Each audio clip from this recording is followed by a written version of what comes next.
Muito boa noite, pessoal. Estamos aqui ao vivo em mais uma live sobre fundos imobiliários. E hoje eu recebo aqui o Caio Braz, que é sócio aí, ligado diretamente na gestão do URPR11, do Urca Capital. E aí eu quero falar uma Urca Recebíveis. E aí eu quero falar uma coisa muito legal, pessoal. Assim, vocês estão sentindo falta de alguém, né? O Leonardo Nascimento, ele não pôde estar aqui, teve um compromisso realmente muito urgente de última hora. Tá tudo bem, mas ele não pôde comparecer e a gente ficou meio sem saber e não vimos nenhum problema em continuar aqui com a nossa live, até porque o Caio também está ligado diretamente na gestão do fundo, o Léo também nessa parte comercial, então acho que não será prejudicado em nada. Todas as perguntas que vocês nos enviaram aqui nas redes sociais serão respondidas. O Caio aí não vai se esquivar de nenhuma, então está aqui para justamente dar essas respostas. Mais uma vez também eu agradeço o Yuri, que fez essa ponte toda conosco aqui, da Urca. Então, muito obrigado, Yuri, pela atenção. Caio, seja bem-vindo mais uma vez. Obrigado e boa noite. Obrigado pelo convite, boa noite a todos aí que estão assistindo a gente. Maravilha. Ô, Caio, bom, vocês terminaram uma emissão agora, eu estou dando uma olhadinha aqui, porque tem várias perguntas, então vou desviando aqui às vezes o olhar.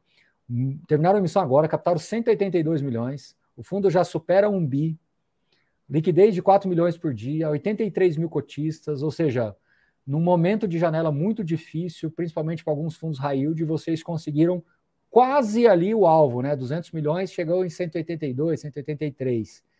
A que se deve, você acredita, esse momento que o RPR vem vivendo? A que você atribui todo esse momento aí, esses últimos meses do fundo? Bom, vamos falar que é por conta dos últimos meses, né? Porque é por conta da história inteira do fundo, né? Acho que a gente acabou construindo uma relação de confiança com o cotista, né? Então, acho que principalmente pelo fato da gente ter se mantido fiel à estratégia desde o início, né? A gente ter comunicado toda e qualquer mudança que a gente pretendia fazer no fundo antes de fazer, né? Então, quando a gente pensa em fazer alguma coisa, a gente já comunica via o relatório, né? E da gente não ter se aproveitado para se encher de caixa simplesmente por um momento de mercado, né? Então, no momento que a gente tinha uma janela ótima para crescer o fundo, mas uma janela ruim para fazer operações, a gente não piorou as condições do fundo para crescer o fundo, tá? Então, eu acho que a nossa fidelidade, a nossa estratégia e entregar o melhor resultado para o cotista que possibilitou a gente a captar quase tudo que a gente emitiu, mesmo quase sem spread na cota no mercado secundário. Exato. E por incrível que pareça, Caio, uma das perguntas mais recorrentes que nós recebemos aqui nas redes sociais é exatamente essa. Ou seja, vocês fizeram emissões subsequentes e agora a base é maior e pelo fato vocês foram muito ancorados no começo por institucionais, vocês tinham uma base muito específica, era um fundo muito direcionado a uma base específica. E agora vocês estão bem pulverizados, né? Como eu disse, 83 mil cotistas. E uma das perguntas mais recorrentes é: vai dar um tempo, vai respirar para fazer uma nova emissão? E eu digo mais, no último relatório, que vocês inclusive subiram ontem lá na B3, vocês já estão praticamente sem caixa e fala de um pipeline de 350 milhões. Então, acho que o motivo dessa pergunta faz sentido, né? O que pode esperar com relação a esse tema aí de novas emissões e crescimento de fundo? O que a gente decidiu fazer a gente deu uma desacelerada na prospecção, né? Essa emissão ela tinha o objetivo principal de cumprir com o cronograma das operações que a gente já tinha dentro de casa, né? Que lá atrás, né? A gente sempre tem um problema no fundo de ovo e galinha, né? Então, às vezes você tem, como eu disse, uma janela boa para fazer a emissão e às vezes o pipeline não está tão bom. Então, você escolhe não fazer a emissão, no nosso caso, porque eu não vou alocar o dinheiro de uma forma que vai melhorar o fundo, né? Aqui a gente já, então, nesse momento, lá no passado, a gente escolheu fazer as operações para fazer alocações aos poucos, né? Então, não é incomum no nosso fundo que a gente tenha operações que a gente vai continuar alocando daqui 6 meses, por exemplo, tá? E aí, no caso de não ter caixa, a gente vai ter que contar com as amortizações do fundo, tá?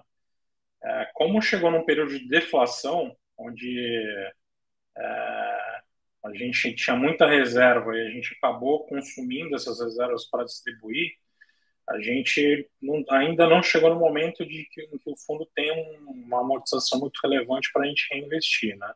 Então, a alternativa que a gente tinha era chamar a emissão para a gente cumprir esse cronograma, principalmente de operações que estão em obra, né? E algumas ótimas operações que a gente tinha, como essa alocação em CDI, né, que a gente comentou no relatório, e as outras alocações que tinham o viés de aumentar a taxa de retorno do fundo e melhorar a relação de risco, que são operações que têm melhores razões de garantia. Então, foi com esse objetivo específico que a gente fez essa emissão. Agora a gente vai dar um tempo na prospecção, vai cumprir com os nossos compromissos nas operações de gestão dentro de casa. Daqui a alguns meses a gente reavalia. E você tocou num ponto importantíssimo, que foi também uma das preocupações não, né? Um dos questionamentos que a gente recebeu aqui. Vocês claramente melhoraram a equação de risco-retorno do fundo. Hoje ele está com o IPCA mais 12,29, muito mais consistente do que era o fundo há um ano e pouco atrás. Por outro lado, vocês colocaram uma operação, inclusive em parceria com o Itaú BBA, de CDI mais 10. Aí as pessoas acharam muito agressiva a taxa, né? Então, assim, tem sempre os dois lados.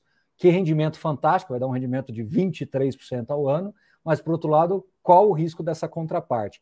O que você pode dizer sobre essa operação? Mas eu queria que você explorasse um pouquinho mais, não do retorno, mas do risco. Ou seja, para as pessoas entenderem aonde que vocês estão colocando o pé aí com relação a esse ativo aí. Então, essa operação que é um FDIC, né? É um FDIC exclusivo para comprar recebíveis imobiliários, né? Como não poderia deixar de ser, e aí o fundo imobiliário pode investir. Mas são recebíveis pulverizados, então a gente continua seguindo a característica do nosso fundo, que é majoritariamente investir em ativos que tenham um risco de varejo, né, quase. Então a gente corre o risco, no final das contas, lá do comprador do lote, do timeshare, de multipropriedade, da unidade residencial, né? E a gente vem estudando essa carteira há muito tempo, muitos meses, e a gente colocou razões de garantia e covenants na operação que deixam a razão absurdamente favorável para o fundo, né? Então, as principais razões de garantia são 2-1 de recebíveis. Então, na taxa da operação, que é CDI mais 10, a gente recebe 200 de recebível e coloca 100 de dinheiro, né? Então, o fundo ele tem o dobro de subordinação do que a senioridade, né? Ou seja, precisa ter 50% de inadimplência a partir do momento atual para que a gente comece a ter algum problema, né? Na verdade, a gente não é nem o sênior 1, né? A gente é o sênior 2, porque o Itaú é o sênior 1, né? Então, a gente tem uma concorrência de risco ali com eles. São empreendimentos que passam por extensa diligência nossa e do Itaú. Então, nós dois temos que aprovar qualquer empreendimento que entre, né? Todo o dinheiro para a obra fica reservado em conta separada do fundo, né? Então, é um patrimônio separado do patrimônio ainda, né? Ou seja, qualquer eventual problema que dê na carteira do fundo, a gente não vai usar dinheiro de obra para cobrir prejuízo de cotista, né? Então, a gente usa dinheiro da obra para a obra e vai, se precisar fazer alguma coisa no empreendimento, fazer para que o próprio empreendimento repague o que os cotistas precisam receber, tá? Então, a gente tomou todos os cuidados para que qualquer empreendimento que entre lá, enfim, esteja coberta absurdamente para que a operação seja repaga. Uhum. Além do histórico da carteira, que é extenso, né? Ô, Caio, inclusive você está tocando em pontos, acho que essa live vai ficar melhor do que eu imaginava. Você está tocando em pontos importantíssimos. FDIC. Aí você entra no relatório do Urca, você vê FDIC, debenture, você vê outras estruturas, né? Você tem CCB, você tem notas de crédito e etc, etc, compromissadas, etc. Mas no final das contas, tudo se assemelha a um CRI. Por que vocês criam esses veículos diferentes? É por uma questão realmente de custo de estruturação? Tem risco a mais por causa disso? Falta garantia? Até onde o cotista tem que ficar preocupado com não ser no carimbo ali um CRI? Não tem diferença nenhuma em termos de estrutura, garantias, nada. agilidade e custo de estruturação. E, às vezes, alguma coisa que a gente quer colocar na operação, que para colocar em um CRI, a gente teria que cumprir uma série de parâmetros que prejudicariam, provavelmente, o retorno do fundo. Então, por exemplo, participação no resultado do empreendimento, né? Então, para colocar isso dentro de um CRI, é um baita transtorno, né? Você precisa dar um jeito de encaixar na curva. Às vezes você vai pagar um prêmio antes de amortizar e aí a B3 enfim, vai te questionar o porquê. O credor cedente pode, num cenário de estresse, falar que você pagou o prêmio e não amortizou, e aí você vai lá e vai ser questionado por isso. Então, numa estrutura como a debênture, que é flexível, e a regra que manda vai ser a escritura da debênture, você escreve na maneira que você negociar com ele e o que tiver escrito é o que vai ser feito, né? Então, não tem espaço para questionamento. É Então, é um quase caso um em que a acordo de debênture... acionistas ali. Exato. Tem acordo de acionistas, inclusive, se for uma debênture conversível, né? No caso da Prima, que é a operação que a gente tem na carteira, é uma debênture conversível, tá? Então, tem um acordo de acionistas de fato dentro da operação. Então, nesse caso, a debênture ela é um fator que aumenta a segurança da operação e não diminui. No caso de notas comerciais que a gente tem, hoje em dia ficou tão caro fazer CRI que fazer um CRI de 4 milhões, coitado do cedente, né? Então, o cara aí paga uma taxa de IPCA mais 12 e a taxa total dele sobe lá para 15, 16, só por causa de custo. Então, a gente às vezes usa nota comercial, às vezes usa CCB, né? Dependendo de como o cedente preferir. Então, é por isso que a gente usa essas outras estruturas. Eu estou exagerando, Caio, se eu disser que o Urca está caminhando mais para um princípio de um hedge fund do que um fundo de CRI tradicional? CRI é só um instrumento, né? Sim. Então, eu diria que a gente é um fundo imobiliário de recebíveis, prioritariamente. E então, se é um fundo imobiliário de recebíveis, eu posso excluir investimento direto em SPEs, assim, desenvolvimento clássico. Esse não, ou sim? Hoje em dia a gente não tem, a gente considerou fazer, né, no passado, que a gente comunicou também nos cotistas. A gente chegou, pensou, acabou abrindo um outro fundo que a gente acabou não tendo tempo de se dedicar a fazer, né? Mas o desenvolvimento puro a gente estruturou como DIDA, que são as operações de debênture, né? Então na verdade, a gente tem um investimento direto em SPE, que é o investimento na IUCA, né? Mas aí não é desenvolvimento, é uma outra tese que a gente fez um investimento bem pequeno. Mas em desenvolvimento puro, comprar participação em SPE que ainda vai construir, comprar terreno, etc., não é algo que a gente pretende fazer nesse fundo. Pelo menos Muito não bem. por enquanto. A gente já passou por essa fase de discutir isso e, por enquanto, está fora dos planos. Ok. Pessoal, daqui a pouquinho a gente vai falar de deflação, de reserva acumulada, mas eu ainda quero explorar mais um ponto. Multipropriedade. Há muito tempo lá atrás, vocês tinham uma certa dificuldade de acessar esse mercado. E hoje, praticamente um terço do fundo é multipropriedade. O que, que mudou de lá para cá na cabeça de vocês e o que, que vocês fazem? Eu não vou dizer de diferente, mas quais são os caminhos, os cuidados, enfim, que você toma, que o cotista do RPR tem que ter ciência, digamos assim? Então, o primeiro cuidado que a gente tomou foi estudar muito antes de entrar, tá? Teve um certo período que a gente recebia muita operação de multipropriedade. Eu acho que teve uma febre aí dos desenvolvedores, qualquer coisa virava multipropriedade. Então, às vezes a gente recebia um prédio no meio de uma cidade, o cara metia lá uma área de lazer, e ao invés de vender como prédio residencial, ele dividia em cotas e queria vender, né? E com uma taxa de retorno, assim, pouca coisa maior do que se ele fosse incorporar de fato. Ou seja, não fazia sentido nenhum. Então a gente estudou muito e a gente chegou à conclusão que o básico para multipropriedade é muita margem, muita mesmo. O rendimento tem que ter muito espaço para dar errado, porque se você for pensar, é da natureza dele que a carteira tem um nível do que a gente pode chamar de dar errado, de extrato, cancelamento, revenda. Então você precisa ter margem para conviver com isso durante o período de obra, principalmente. E é o período que a gente gosta de investir, né? Que a gente, para obter esses retornos, a gente tem que investir enquanto está em obra.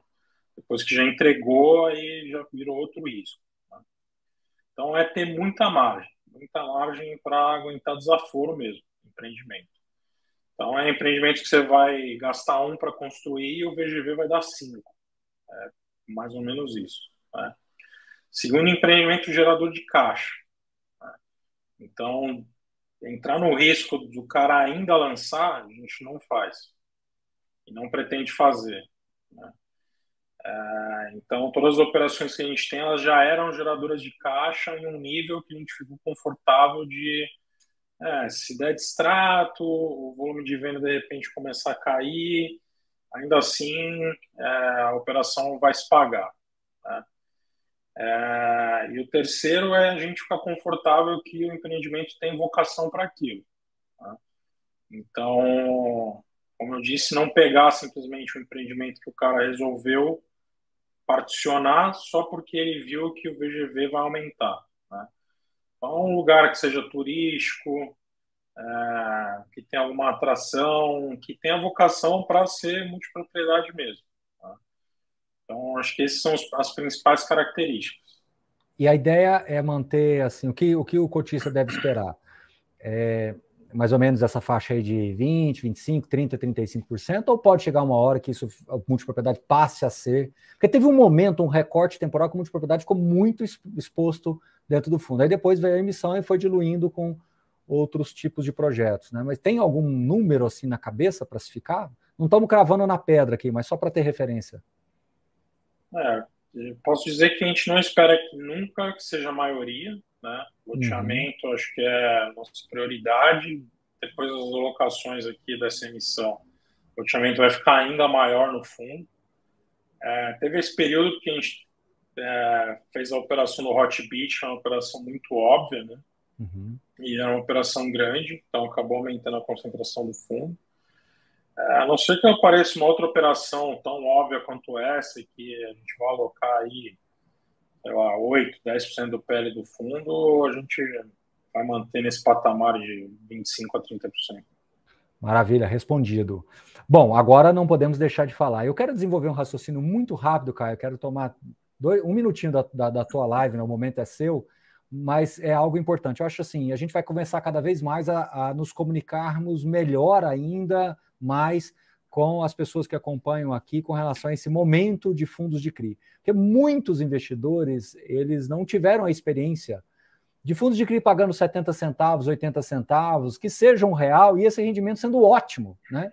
Porque nós vamos ter, assim, cada vez mais uma acomodação da inflação, porém, a curva de juros ainda continua muito alta, né? Principalmente os juros à vista. Então, o juro real fica muito distante, então as pessoas vão talvez ter uma precificação um pouco equivocada desses veículos. E com a deflação, eu acho que você coloca ainda um tempero ainda diferente nessa equação, né? Você traz ainda uma variável mais ainda diferente na equação. E quando você coloca 3 meses de deflação, você ainda complica mais, porque ao invés de ser um momento de deflação, vira um contexto de deflação. Então a gente tem que esperar isso tudo dispersar e deixar tudo se acomodar de novo, né? Como diz o ditado, no andar da carruagem as abóboras se ajeitam. Porém, muitas pessoas também se acostumaram com os R$2 por cota, R$2,40 por cota, e começa a achar que R$1,30, R$1,20, R$1,40 seja ruim, enfim, aqui nós estamos falando especificamente do Urca, tá? E fazer esse trabalho de mudar a mentalidade das pessoas e deslocar esse raciocínio, talvez seja um grande desafio. Eu vou falar aqui algumas coisas. Primeiro, vocês já colocaram no relatório gerencial que o rendimento mínimo é 97 centavos, ou seja, como vocês têm 99% das operações com proteção contra a deflação, você atribui um rendimento de 97 centavos pensando no pagamento do cupom. Outra coisa que vocês colocam, 4 milhões em reservas, que fazendo uma conta rápida dá cerca de 40 centavos.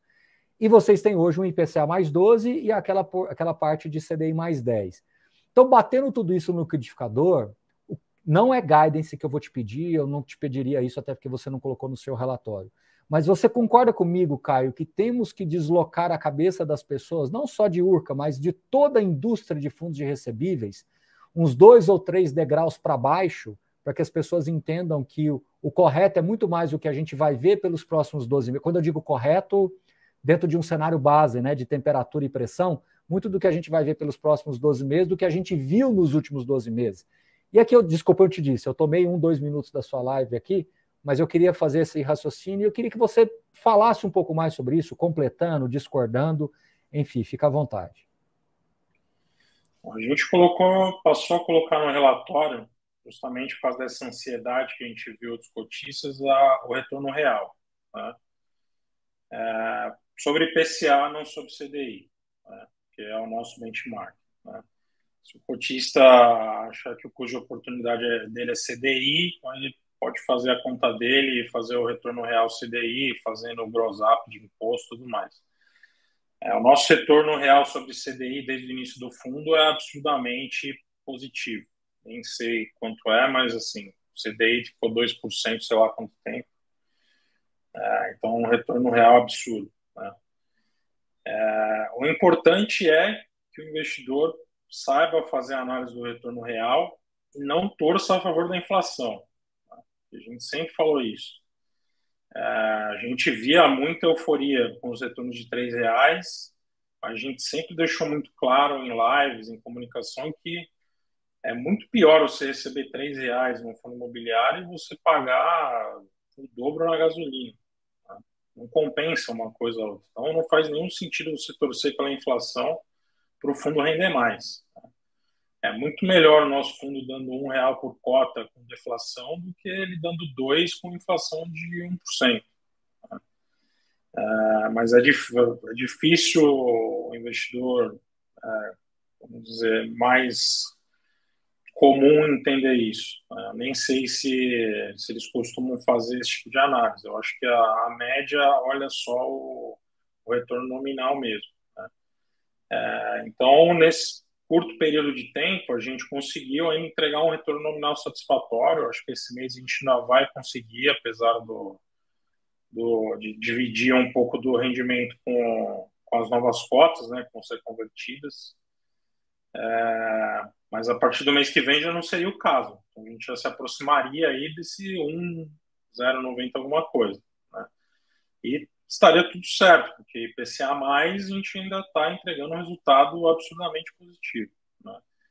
E esse é o nosso compromisso. Então, eu acho que é essa análise que o investidor tem que ver. Se a gente está batendo o nosso IPCA mais 7, que é o que que é o nosso benchmark, e se a gente está batendo, quanto a gente está batendo o melhor MTNB, que é o nosso investimento concorrente livre de risco, para quem entende que o Tesouro Direto é livre de risco. Então, acho que essas são as análises coerentes a serem feitas. E confere, então, 40 centavos de reserva ainda acumulada, né? Ainda tem. Muita coisa a gente conseguiu distribuir por conta da geração de caixa das operações mesmo. Alguma coisa a gente destravou via operação no secundário, que não é coisa que a gente costuma fazer, mas como a gente trabalha para o cotista, a gente entendia que, pelas comunicações que a gente recebeu na RI, que era da vontade deles, a gente fez isso. Não ia fazer muita diferença, porque com a deflação e a geração de caixa, acho que até dezembro, toda essa reserva ia ser transformada em caixa do mesmo jeito, a gente só adiantou o processo. Então, vai praticamente zerar esse mês e a gente vai distribuir tudo que a gente conseguir. Maravilha, respondido. Outra coisa que faltou você colocar, na minha opinião, é que a inflação alta não é só impacto lá no preço que eu pago na gasolina, mas é no risco da contraparte, né, Caio? A gente não pode subestimar isso, né? O custo de capital para quem está tomando essa dívida fica difícil, seja o risco corporativo ou pulverizado, né? Exatamente. Isso também a gente comentou algumas vezes até em relatório. Então, a condição de crédito melhora muito da carteira quando a gente tem períodos de baixa inflação, né? Porque aí o cedente vê a amortização da operação dele acelerando, né?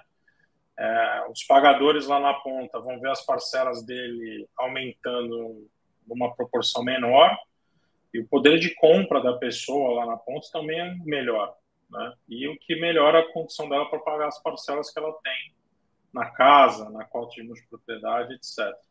A condição de crédito como um todo também é melhor.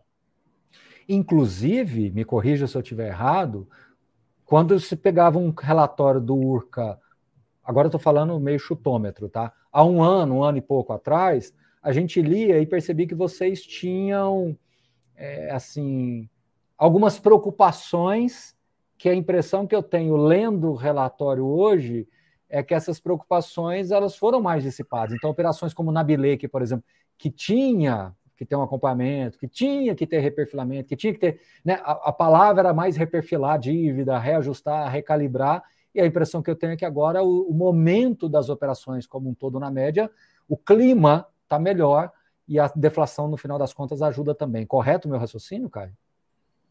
Ajudou. Também a gente acabou passando por um momento mais complicado, que ainda era a recuperação de pandemia no passado, né? Então, os empreendimentos que sofreram ainda estavam em fase de recuperação e agora a gente chegou na maturação dos primeiros empreendimentos que estavam na carteira e passaram por essa fase. Então, aqueles que passaram por dificuldade, a gente praticamente não tem nenhum problema hoje. Inclusive, tem uma pergunta aqui: se tem alguma operação que está tirando o sono, assim, mas que está tendo que ter um acompanhamento. Sabe aquele filho que dá mais trabalho um pouquinho? Está tudo certo? O que você pode dizer? O fundo dá trabalho, né? Dá muito trabalho. Então, todas as operações, a gente não larga nenhuma operação assim, Mas não tem uma no nível de estresse largada. mais do que esperado, vamos falar assim? Não, mais do que Não. esperado não. As que a gente espera estresse é as que dão mesmo, que são as operações que têm risco de equity, né? Então, Nova Souza, Paulo Afonso, a Mariana Maria, então as operações que a gente sabe que depende de venda, mas é um risco esperado, né? Então, são operações que a gente só vai ficar tranquilo com elas quando elas chegarem na fase de maturação. Que elas não estão, mas não eram para estar mesmo. Né? Mas são as operações que a gente não dá para sentar e ficar esperando chegar lá. A gente trabalha ativamente nelas semanalmente, acompanha a obra, recebe relatório quase todo dia, discute estratégia de venda, faz reunião com empresas de lançamento, acompanha recebimento da carteira com mais periodicidade do que as operações já estão estabilizadas. Então, elas dão mais trabalho, mas é porque é para dar mesmo. Certo, dentro do esperado, né? Bom, a gente está quase perto do fim aqui, o Caio, e até você citou aí a questão de ter girado um pouquinho o portfólio ali para destravar uma inflação, e foi uma das perguntas, né? E agora eu já quero emendar de novo, até com outro questionamento que fizeram aqui, eu quero voltar nesse tema para a gente encerrar. O caixa do fundo praticamente acabou. Você tem um pipeline relevante, como vocês colocaram no relatório. Tem espaço para sair alguma operação hoje do portfólio, para entrar operações novas? Né? As pessoas estão um pouquinho aqui preocupadas com o que se fazer com a captação, porque até o informe mensal de vocês, ele tem ali um passivo que dá a entender que poderia ser uma alavancagem que vocês poderiam ter feito para depois agora converter, mas na verdade, até você, 2 minutinhos antes de começar a live, eu te questionei isso. Você comentou comigo que, na verdade, era só o passivo das novas cotas, né? Ou seja, não é uma alavancagem. Então, assim, a impressão que eu tenho, Caio, é que o espaço que você tem para manobrar agora no fundo, apesar de ser um fundo de 1 bi, ficou pequeno, né? Então, só para a gente concluir aqui nos últimos minutos, como é que vai, como é que vai ajustar isso? Porque, vamos dar números aqui, nós estamos falando de quanto de caixa? 8% de caixa? Não, menos, né? Menos, né? Hoje a gente está com caixa já descontando as despesas, dividendos que vamos pagar, em torno de 130 milhões, mais ou menos. Quase 10%. Quase 10%, exatamente. E o pipeline 350. Então, assim, para a gente encerrar aqui, como é que acomoda tudo isso? Entendeu? Vai Então, priorizar? a gente vai priorizar os compromissos que a gente tem já em operações dentro do fundo e as operações que a gente já tem diligência e acordo de investimento feito, né? Que foi o objetivo dessa oferta. E aí, para as próximas, a gente ou vai esperar um momento de mercado em que a gente entenda que seja bom para uma oferta, né? Ou a gente tá olhando para ver se a gente consegue vender algumas operações que a gente entende que já não fazem mais o perfil de risco do nosso fundo. né? Então, são operações que a gente está carregando a risco IPCA mais 12, 13, mas que são tranquilamente, pelo que a gente vê aí, de operações que chegam para a gente, tudo mais, operações de risco IPCA mais 7, 9. Então, que a gente poderia vender essas operações. Mas o mercado não está ali, né? Então, a gente depende de alguém também querer comprar, né? Isso seria benéfico porque a gente poderia reciclar a carteira e ainda De capital, enfim. fazer distribuições atípicas e tudo mais. Mas isso depende de contraparte e tudo mais, né? A gente está trabalhando nessa hipótese, mas assim, em termos de faltar caixa, não vai faltar. Porque a gente conseguiu capital suficiente para os nossos compromissos formais e para as operações da carteira ficarem saudáveis. O máximo que vai acontecer é o fundo não crescer e a taxa ficar do jeito que ela está. Cair nesses 12,30, 12,30 alguma coisa, deve subir um pouco mais, e a porção em CDI, CDI mais 10, até que a gente consiga fazer uma emissão nova. Caio, muitíssimo obrigado. Live objetiva, direta. Cumprimos, como eu te falei aqui, entre 30 e 35 minutos. A ideia era responder. Eu creio que respondemos tudo aqui. Ó. Assim, é que às vezes uma coisa vai emendar na outra, você já responde duas coisas juntas, mesmo eu não tendo perguntado. Eu acredito que atendemos bem aqui o nosso público, atendemos bem aqui o pessoal que questionou algumas coisas no chat. Só confirmando, live. Cotas liberadas a partir do dia 27, conferem? Se eu não me engano, acho que converte amanhã e libera para negociação dia 27. Muito bem. Isso aí, a princípio, se não foi, falha a memória, às vezes, alguma coisinha, mas depende de mandar também, de aprovação de bolsa, tudo, mas deve ser isso mesmo. O pessoal até comentou aqui no chat. Caio, tem algum outro ponto que chega no RI aí, alguma coisa que você acha que vale a pena a gente comentar aqui na live? O espaço é seu. Não, acho que a gente passou pelas principais questões aí. Não me lembro de nenhuma pergunta específica da RI que a gente não tenha respondido aqui, né? Maravilha. Caio, vocês sempre serão bem-vindos. Mande meu abraço ao Léo, que teve um compromisso. O pessoal viu a fotinha dele, mas ele não apareceu aqui. Que teve um compromisso aí particular, mas está tudo bem, foi só um compromisso mesmo e a gente tocou a live aqui. O Caio está ligado diretamente na gestão do fundo, a gente achou por bem seguir em frente. Mais uma vez agradeço o Yuri que fez a ponte aqui conosco para que essa live acontecesse. E muito obrigado, Caio. E até uma próxima. Boa sorte aí com o fundo, com as alocações e que a gente consiga aí nos comunicarmos melhor. Eu acho que a gente vai ter um grande desafio para os fundos de CRI. A gente vai ter uma janela entre 6 e 8 meses pelos nossos cálculos aqui, de que a gente vai ter uma atipicidade gigantesca na indústria de fundos de CRIs. Tá? Eu acho que a gente vai ter uma Selic Spot ainda alta, a gente vai ter uma inflação acumulada baixíssima, um juro real altíssimo, e vai ser trabalho nosso nos comunicarmos melhor com essa turma toda desses 1.900.000 investidores. Eu arrisco dizer que 1.850.000 nunca viram um cenário como esse, porque ele é um recorte temporal muito raro de acontecer, e eu vou ser sincero, eu acho que a gente vai ter muitos desafios de comunicação. Então, conte conosco e eu espero poder contar com vocês também, tá, Caio? Com certeza. É atípico e a gente vai voltar para a média já. Eu também acho. Eleitoral aí que faz muita diferença, né? Em como esse dueto inflação CDI vai se comportar a partir de janeiro, né? Então, o novo governo tem uma participação diretíssima nisso. Então vamos ver, mas a tendência é voltar para a média em breve. Também acho. Eu acho que a gente volta para a média, mas como eu disse, aí uns 6 meses pela frente a gente vai ter que nos comunicarmos melhor. VP para baixo por causa de remarcação de NTNB. A NTNB ainda não caiu o suficiente, a Selic muito descolada. Enfim, a gente tem algumas atipicidades aí. E para, vamos falar assim, colocar uma pimenta nesse tempero todo, nós tivemos nos últimos 2 anos fundos pagando muito acima do que eu acredito que vai ser a nova média. Então, acho que esse que vai ser o mais importante de mostrar para todo mundo, para as pessoas, que, no geral, mesmo com rendimentos caindo fortemente na média da indústria, estruturalmente está melhor. Qual que é a grande diferença? Antigamente nós tínhamos 10, 15% de fundos de CRI na indústria, uma indústria muito menor, com 400, 300 mil, 400 mil investidores. E hoje nós temos 1 milhão e 900 mil investidores, nós temos 45% de fundo de CRI, as pessoas usam mais o fundo de CRI nas suas carteiras, então o impacto vai ser numa monta muito diferente, né? Então acho que é esse que vai ser o grande desafio. Caio, muito obrigado. Boa semana aí para todos nós.